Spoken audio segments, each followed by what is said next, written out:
yeah, I was basically made jobless for about a good 2 months. Sorry to hear that, man. But that's when God put in me, like, I had to rely on Him. Mhm. Just how we know that the birds get their sustenance and their food every single day, Yes. so they don't go out with the expectation in a way, and it's given to them. And that's where I pushed out my freelance game, like animation.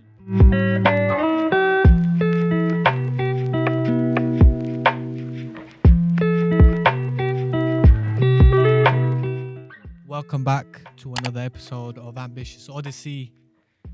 And look at the views. That's all I have to say. I'm joined by an extremely valuable friend, someone I consider our mentor. I'm just going to let my man introduce himself. What do you have to say? What's going on? Thanks for having me, Afaq. This is my first podcast that I've been on to actually talk about myself and my journey, and it's really an honor to be here. I'm Faisal, also known as Faisal the artist.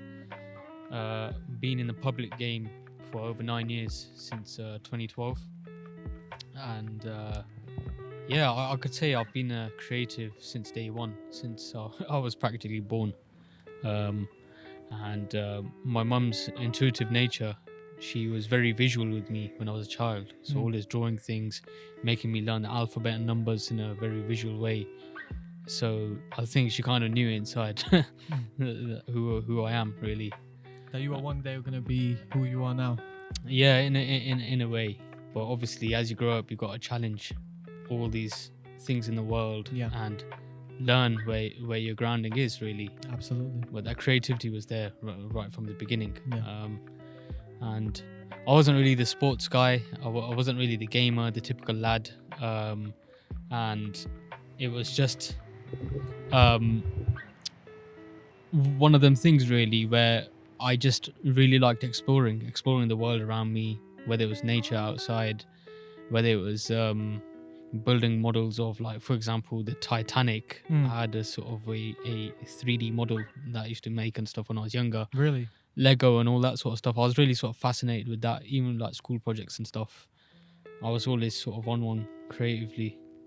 Yeah. That's how the journey started, just throughout your studies and through, you said, the intuitive nature of your mother. Yeah. I guess she had that belief, and my whole family background, I come from a family background of blacksmiths and builders, which means we're sort of very hands-on in our nature. We weren't from a very academic background. Lower class, from Pakistan, from the railways, building them up, to now here in the UK. Love that. Love a bit of history, man. So that's where I am today. I'm still a hands-on guy. Absolutely. And that's really how we met, because me and you were doing this program called Muslimic Makers, which started last September. Shouts to Arfa. I don't know if you'll get a chance to watch this. You're busy. But that's how we met. And I was just super fascinated by the way you create art, because you touch on so many different aspects which I'm interested in.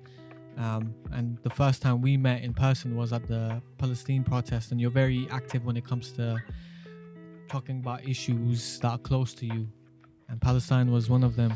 So it's an honor to come and just sit with you, get your thoughts on a few things, and just talk to you, man. Just get some of the wisdom that you've acquired over the years. So yeah, without further ado, let's go and get it. We're sitting on top of your roof right now. As you can see, the weather's kind of crazy right now. But I wanted to talk a bit about your journey. You said that you really started, finding yourself when you were doing your A-levels and GCSEs. Yeah. And you experimented with different forms of art. Yeah. Were you always like very curious, or? Yeah, no, I think I was always very curious. Yeah. Just about everything, about the world and stuff. And it was only when I sort of got to about 14, 15 years old when I started to question, like, things like poverty, war, my faith, religion, and the whole world, really, in a way, because I couldn't really understand why, like, things existed and why there was oppression going on. And Palestine was the first topic, really, which really made me question everything. Why does it exist? Why does this evil exist? So that's when I was listening. I found out about low key and immortal technique and stuff. So them rappers, which were completely different to the normal rappers, you could say, in the industry.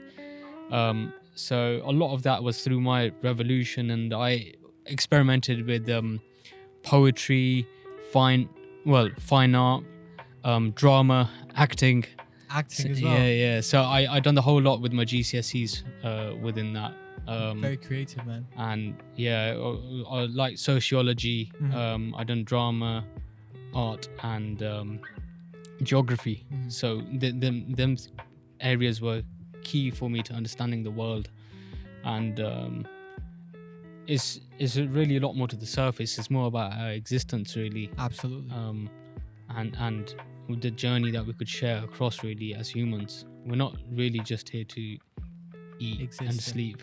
Yeah. A lot of people have that exact mindset of just existing, right? Yeah. They don't want to thrive. They just want to live, and not take up too much space in the world. The thing I like about you is you're really trying to have an impact on not just the people that you know, but trying to reach the wider community, which is why I wanted to get you on here, man. Yeah. And when we're talking about your journey, some of the artists that you've listed that have inspired you, you've included Banksy, Muhammad Ali, Claude Monet, Van Gogh. Yeah. That's a variety. What's So, like the common denominator that's fascinating? So for my GCSEs, that's where I sort of found out about Banksy and Muhammad Ali, also known as Arsal Ali from Birmingham. And they were very active on the scene, so using their art to challenge the narrative and everything that's going on. And that's where I found out about them. But then in terms of my landscape art and paintings and stuff, that's where Claude Monet came in, and Van Gogh in that way. They came in? Yeah, because I like to sort of draw nature, be at one with nature and stuff. And your landscapes are really good, man. Yeah, thanks. Like that's what I'm essentially known as before all the experimenting began. So yeah, it's really interesting that landscape painter. Yeah. That's crazy. Also, I wanted to ask you about, you've been on this journey for a very long time. A lot of people might think that you've just started, but you've been doing this for almost a decade. Yeah. That's crazy. What's kept you going for so long? Well, to be honest, it was the momentum was that it was already there that I was a creative, but it was also the legacy, really, and the impact that I really want to leave behind. Because obviously, when you're coming from a Muslim Pakistani working class background, creativity is not really the option. Absolutely. Because when we come here when our parents came here to the UK and stuff, it was all about survival. So, but that would only push you towards becoming an accountant, a doctor, or a dentist, or something like that. And realistically, I even pushed myself to get work experience for 2 years in accountancy. I tried to do it. I couldn't get the maths together. I couldn't do that. It wasn't in me. So I wanted to challenge the norms, because growing up, there's even until now, there's no certainty in the creative field. There's no certainty of income. There's no certainty of future and stuff. And realistically, I've known it for me. Art has always been therapy for me. It's always been there for me, and I know the impact it can have for other people. The same impact as it's had on me, and it has that value. But obviously, this society is only pushing towards a very stereotypical way of living, and the creative side has always been with us. You look at the ancient cavemen; they were drawing hieroglyphs, or whatever you want to call it, in the caves. They were drawing then. There wasn't no ABC back then. It was straight images. They came up with their own. So that's how you decode messages. So art is very symbolic, and that's what it is for me, really. And for me to keep it going, I wanted to establish a model where I didn't go through the typical narrative of doing a creative degree. I didn't do that. I got a D in my A level, art and design. I got B in my GCSEs, but the A level was the shocker for me. But then I knew that it was beyond the results for me, because it was a part of me. So that's what I continue going, and I want to show in the future, like inshallah, that all the skills that I've learned that you don't have to have a degree for it. You could go through the different way, and in the end of the day, that no matter what you're facing, that if your family's not for it, and if you didn't do that degree, and you're still exploring and learning yourself, that there's a way forward. And I really want to help that get across in our communities. Even seeing you and the work that you create, I think you're definitely having an impact in terms of inspiring people to pursue their passions. Even me, like, I look at you, I'm like, yeah, what I'm doing with this podcast is because, like, I see people like you really pushing your work out there and creating. And I think for us to have these conversations and for us to carry on doing what we're doing, I think it will lead to kids not being kind of pushed into these typical career paths that our parents want to push us down. Yeah. My parents, alhamdulillah, were very flexible with me and my siblings.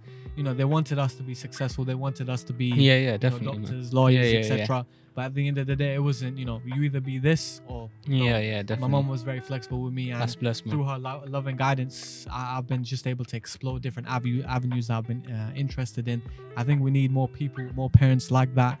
And I can see from your parents as well, they've been able to alhamdulillah, they've push been you there as supportive. well. Yeah, like, to be honest, they were in a blur for quite a few years, and even until now, it's remained a side hustle along my main job. And that's what I really wanted to do, to establish myself, because that back then I wanted to be an artist, but there was no system behind it. Yeah. So I wanted to create my own ecosystem. I learned. I've been working in marketing. I've been working in all these industries, even like photography and stuff like that. Just learning these sort of basic things, editing, and even animation and stuff like that. I wanted to learn it all by myself because I had this feeling where I didn't like to rely on people. I like to learn things myself. So become a self-sufficient machine in the end of the day. And so that's what kept my momentum going, because I wanted to be that person who's in charge of myself, and I don't want to leave it to any system to be in charge of me, whether I have friends or colleagues or staff who are there with me, or whether I'm by myself. I want to do that for myself. Amazing. To know what I'm capable of, because then I know I could pass that message on in the future. I know I could share it across. That's very entrepreneurial, man.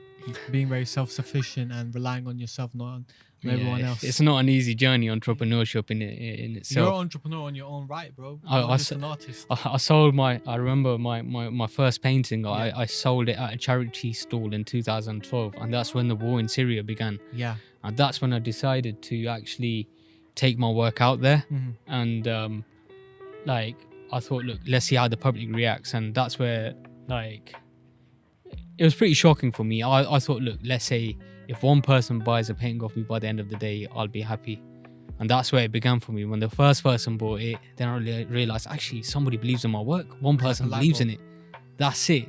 Inshallah, there's going to be more people that believe in my work. And if I could do it in the right way, I'll be able to spread the message across and stuff.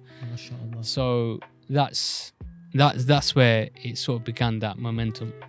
That's crazy, man. Your values are built on a sound system, so you're gonna, you're not swayed by the metrics, you're not swayed by the fame, you're swayed by fundamental values that are gonna stick forever, which I respect so much, man.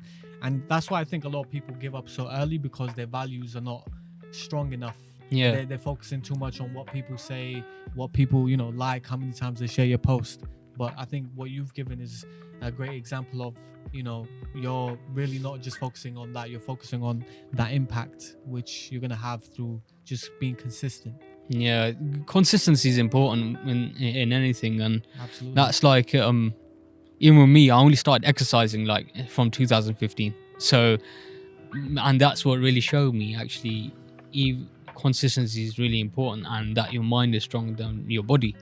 Because I was a fearful guy of sports. I'm not a sporty guy, and I still dislike it until now, because I have to push myself. But it's the slow results which add up. The slow results add up. The small actions, and the persistence, no matter what cost.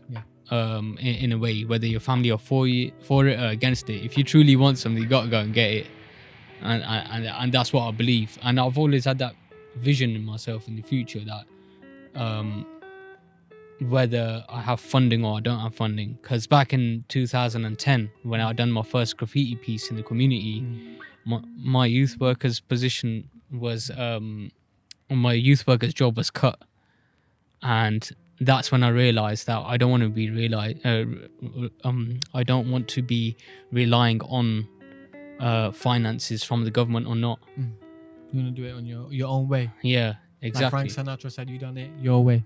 Yeah. Or my way. He said it my way, but you done it My your way or the highway. I also wanted to talk about, you mentioned earlier that did you mention earlier that you moved to London just at the start of the pandemic?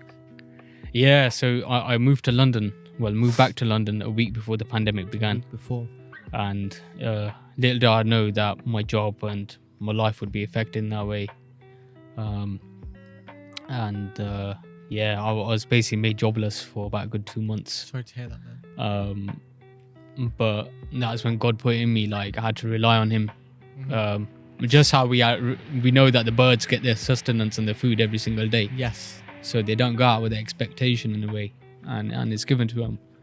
And that's where I pushed out my freelance game, like animation, design, and branding and stuff. Like, that's the stuff that I've been learning the last few years. And I thought, look, let me see how it gets approached. And alhamdulillah, a few people believe in me and approach me and stuff. And I managed to work on a few projects. So one of the things was branding for podcasts. Quite a few people set up their own podcasts. So yeah, a lot. I managed to participate in that, and a few logo designs as well for companies. But it was interesting actually pushing my own boundaries and learning at the same time. And yeah, thankfully I'm still here and now in a job full time as well. So everything worked out. Yeah, definitely. That's given me so much hope, man, because as someone that's just graduating and the job market doesn't look incredible at the moment, like you said, bro, with the birds, they don't worry. They don't go out worry about their sustenance. You know, Allah has already written what's there for us. So just having that faith and mindset that, you know, wherever you do, Allah has your back. Just relying on Him only. Such important and such a key to just carrying on and, you know, staying focused on what you have to do, man. That story really inspires me, bro. Honestly, man. No, I appreciate it. I didn't really expect to go through it myself, but it's one of them things, isn't it? Life hits you. It hits you. What did Mike Tyson say? He says that everything's all good until you get punched in the face. And that's exactly what happened. Yeah, I literally got punched in the face. Crazy, man. But yeah, nah, bless, man. Alhamdulillah, it's wicked. I had a few questions for you, bro. First, before I ask those questions, you're obviously selling your art for crypto. Yeah. What's your thoughts on NFTs? NFTs. Wow, you really put it on me, eh? Hey. To be honest, I believe it's a medium of exchange, and the art game with artists, really, it's more of collections, more about collections, and it's like to do with copywriting as well, and a bit of shared ownership, and that's what I really believe in. Like, when a person purchases your art piece or your NFT, they have a bit of ownership in it. But essentially, the art is your own. You're the creator behind it.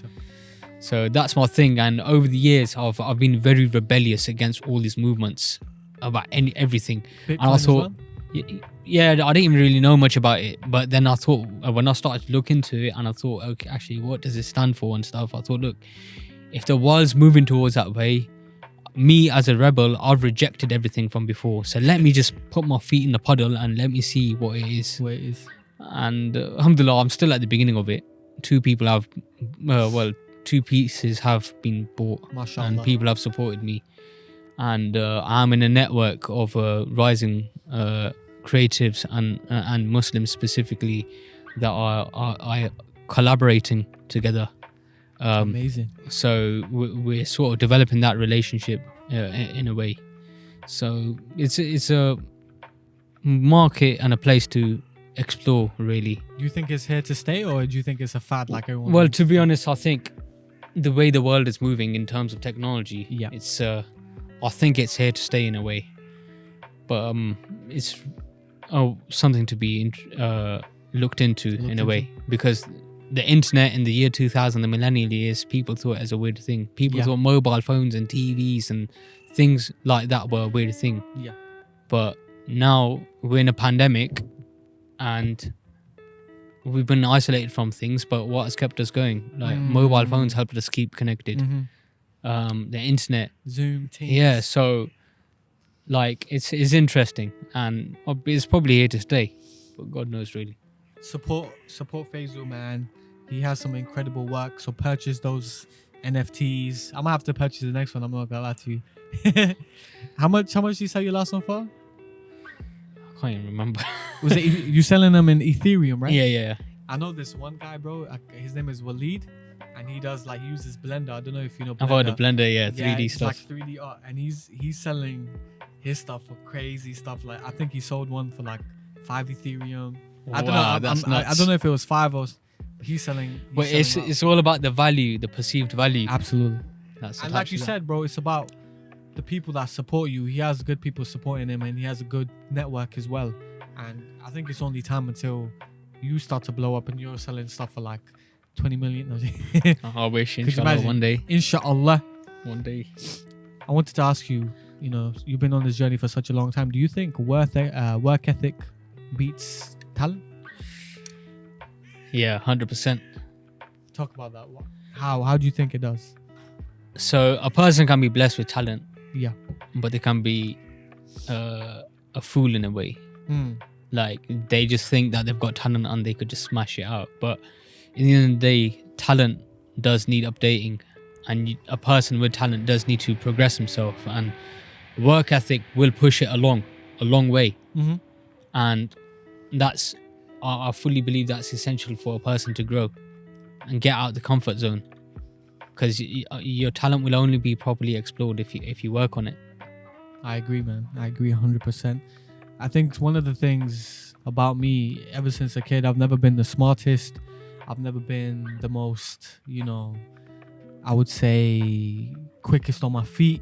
But one thing that has always helped me in any direction I've been in is my work ethic. I always try to be the hardest work. I know The Rock says be the hardest work in the room, and I really take that to heart. Even when I was a kid playing football, man, I used to get bullied when I first came to the UK. One of the ways I kind of integrated into society was by like working so hard at football that people were like, oh man, that's Afaq, like he's really good at football, let's get him on the team. And that's how I started to get like popular, and people used to kind of respect me more. So I've always been the guy that believes that work ethic is ultimately the thing which separates you when talent is all that you have. So let's go on to the next question. Let's just say, what's kept you motivated during this uncertain period? You've survived essentially one of the hardest periods of your life. What's kept you going, man? To be honest, it's been my faith, really. MashaAllah. And knowing that I need to survive in order to move forward. So I make use of this time, really, because you never know that when will you ever get a time to actually focus on yourself, improving yourself and your grind, especially when the whole world is sort of shut down. So we've now got that time in our hands to actually make things happen, because you never know when you'll get it back. Yeah. When life kicks in and responsibilities and the whole thing kicks in, that's it. You never know how much time you'll have left. I agree, man. I also wanted to talk about imposter syndrome. You've talked about this a few times. I've dealt with imposter syndrome so many times, man. Coming from where I come from and going to university and thinking like, do I really belong here? Like a lot of these people come from, better backgrounds in terms of financial security and just, better education. Do I really belong here? Even when it came to football, a lot of the people I thought were better than me. In just every aspect of life, man, not just education, football, but also in the grad job market. I've always, dealt with imposter syndrome, and I wanted to get your opinion on if you've dealt with it and how have you dealt with it. Yeah, well, I've always had that feeling, I guess. I had it in a way when I was at uni. Like when I left uni, I didn't go through that typical artistic or creative route. So I thought, actually, what is my worth when I've had no experience in that? But then I thought, look, the people that I've worked with, the people that I've been exposed to, they've believed in my work. So that shows in a way that I do belong in the room. And why should I have to isolate myself based on my fears, based on the projections of other people? And only through my experience of being uncomfortable and pushing myself into them rough areas, that showed me what limits I can push myself against. So if I can achieve that far, that shows that I've gone to that creative extent, and that shows me what I'm worth, really. I didn't go through the typical way, but I've still got there, and probably even better, because I've had to go through the difficult way in a way. So that's where my imposter syndrome got defeated in a way. Even till now, that doubt still does creep in at times. So then I have to remind myself, actually, look, I've got here, people have believed in me, I've believed in myself beyond anybody else. And having faith, that's the essential part. If my status, I believe, isn't with this world, really. Yeah. And I agree. So that's what I'm really here for. We're not here for a long time. So we've got to leave our impact and be accountable to ourselves. So imposter syndrome, I believe it's a jumble of nervousness, overthinking, insecurities, traumas and stuff from life and stuff like that. People bullying in school and saying you're not worth it, whatever, blah blah blah. I've faced all of that. So all of these sort of things do sit in the back of my mind, but it's about fighting it and knowing your worth. And that slowly takes a lot of building, what you surround yourself by, what you read, what information you take in, the people that you're with, associate yourself with. And that's where networking comes in. If you're going to stay with the same 5 people that you were with since school, then you aren't going to grow. Absolutely. And so I agree with that, man. The imposter syndrome is, okay, yeah, people have come from well-off backgrounds, come from rich places, whatever, blah blah blah, but like it's about you in the end of the day. You're not accountable for other people. Yes. So that's what really matters. I agree, man. Just distill it even more. Your faith, the belief others have in you, how far you've come, just believing in yourself to an incredibly high standard. These are the things that have kept you, on this path and kind of helped you combated imposter syndrome. So finally, I wanted to talk about a topic which I'm incredibly passionate about. I've talked about before with a couple of my friends, but I think you will have a unique perspective on it as well. I wanted to talk about ADHD. You said that you've recently been diagnosed with the ADHD, and I just wanted to, get your thoughts on mental health period and just about your journey so far. So it's my first time talking about it. I wouldn't say officially diagnosed of yet, but it's in the process. I've gone through a few tests and a few things, and it's basically on its way. But it's been undiagnosed my entire life, and it's basically when it is undiagnosed, when you're growing up, when life kicks in, responsibilities and stuff kick in, it starts to affect your work, affect your relationships, affect everything basically. And like it's crazy. But yeah, I've got diagnosed with that and dyslexia. But alhamdulillah, pulled through, and I'm here today and battled it. And one of the people that I talked to, one of the specialists, she said to me, she goes, I'm surprised that you've got this far. Wow.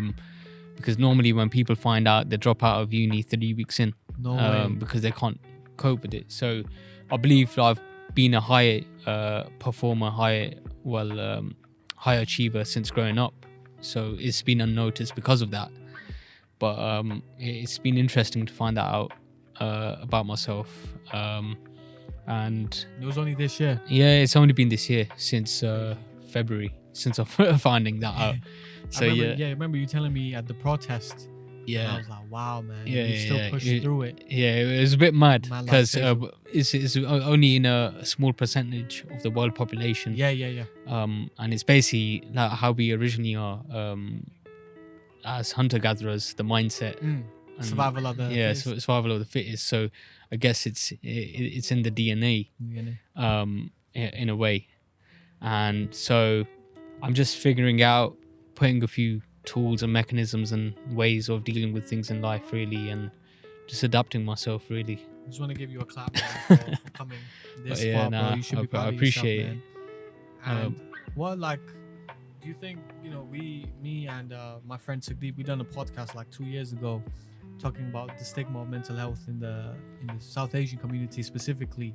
Do you still think, with all the resources that we have and with all the coverage and the focus on mental health, do you think it's still a stigma in the community? I still think it's there, but I believe it's decreasing in a way because there's a lot more awareness and stuff about it. Initially, people just tell you, "Oh, this guy's pagal, that's it." Yeah, go pray. Nah, go and pray, sunnah, go man. and deal with it. Go, the and Quran. that's it. They'll be fine. Wash your face, do your thing, and you'll Wash be your fine. face. But it's a lot more deeper than that. And a lot of the issues, mental health issues that are in our communities and in the above generations, Yeah. because they've not been dealt with or seen or acknowledged and stuff, it's impacting the younger generation. But our generation's the one that can lead to change it. Absolutely, man. We're a lot more powerful than we think when it comes to just having an impact on the next generation. What are some of the ways that you kind of take care of your mental health and keep in check, in a sense? Well, trying to sort of establish a routine in my life. So important. Exercise is a thing for me. Trying to spend time outside, Yeah. especially now as the weather's good, and also trying to like maintain my faith. And I know people find it difficult to talk about and stuff like that. We live in a secular world and stuff like that, but religion's a big part of me. Same. And we grow up going to mosques and stuff, but you only get to explore religion and see faith when you start to go through life, when difficulties kick in, and when you realize when nobody can be beside you.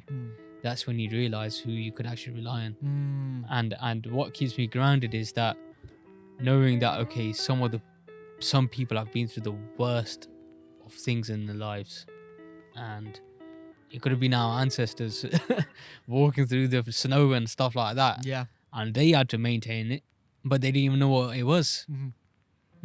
Somebody lashing out, somebody being angry, this and that. Like, it's there, but there's reasons why. And now is the time, like, alhamdulillah, there's a lot more education and stuff like that. So it's time for us to get our heads screwed on. Yeah. Screwed on.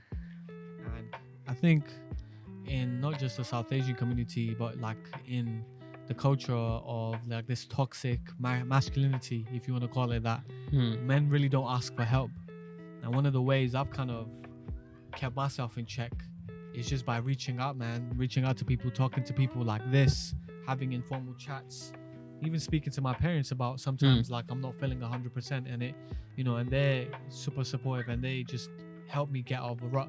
I think that's one thing that's really missing when it comes to progressing this conversation, specifically when it comes to men's mental health, is us not asking for help as much as we need to. So I think the first step you need to take, or all of us need to take, is just making sure that we ask for help and really understand what's going on with us. Yeah. And to be honest, there's times in your life where, like, even with me, it was a few years ago where I found out I had depression and anxiety. Sorry to hear that, man. And in a way, it's there for the rest of my life in a way, but it's the way you're dealing with it. Yeah. And unfortunately, there comes times where we won't know where we won't know that we're dealing with it. We just go through life, and only after you've lost so much weight or got messed up everything and everything's going downhill, then you realize, actually, wait, I might need some help. So yeah, it's important to have somebody else other than also your family and your friends that you could talk to, because they see things from other lenses. I agree. And having a mentor and having being surrounded by positivity, that also helps you out a lot. I agree 100%.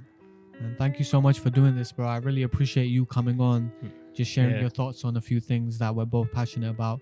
I think there's a lot to take away from this episode, and just appreciate you taking the time out and sharing some of your wisdom with us.